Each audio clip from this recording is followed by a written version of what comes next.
জাতিকে লাথি মেরে দেশ ছাড়া করেছো।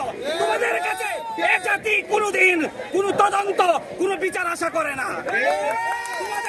তোমাদের একমাত্র পদ একটাই, তোমাদেরকে পদত্যাগ করতে হবে, না হলে এদেশের মানুষের রুশান হলে পরে তোমরা পিষ্ট হয়ে যাবে ইনশাআল্লাহ। সেনাবাহিনী মাঠে আছে, আসলে সেনাবাহিনী মাঠে থেকে যেভাবে এখন দেশ পরিচালনা হচ্ছে, আসলে এই বিষয়টা গণতন্ত্রের জন্য আপনি কি মনে করেন?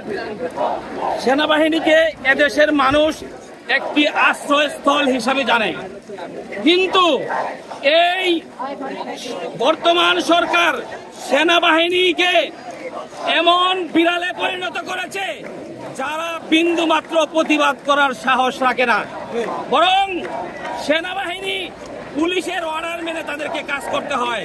তাই আমরা বলতে চাই, সেনাবাহিনীর ভিতরে যদি কোনো সুপুরুষ থেকে থাকেন, বের হয়ে আসেন, জনতা ছাত্রের কাতারে চলে আসেন, দেখবেন ইনশাল্লাহ এদেশের মানুষ মুক্তি পাবে, শান্তিতে থাকবে ইনশাল্লাহ।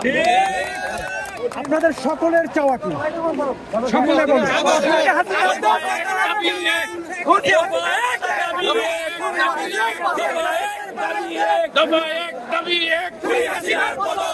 আমার ভাই মরল কেন?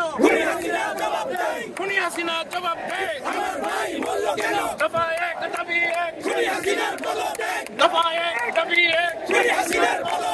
আমার ভাই মরল কেন? রাজপথ রক্ত কেন? আমার ভাই মরল কেন? রক্তের বন্যায় ভেসে যাবে অন্যায়, রক্তের বন্যায়, রক্তের বন্যায়।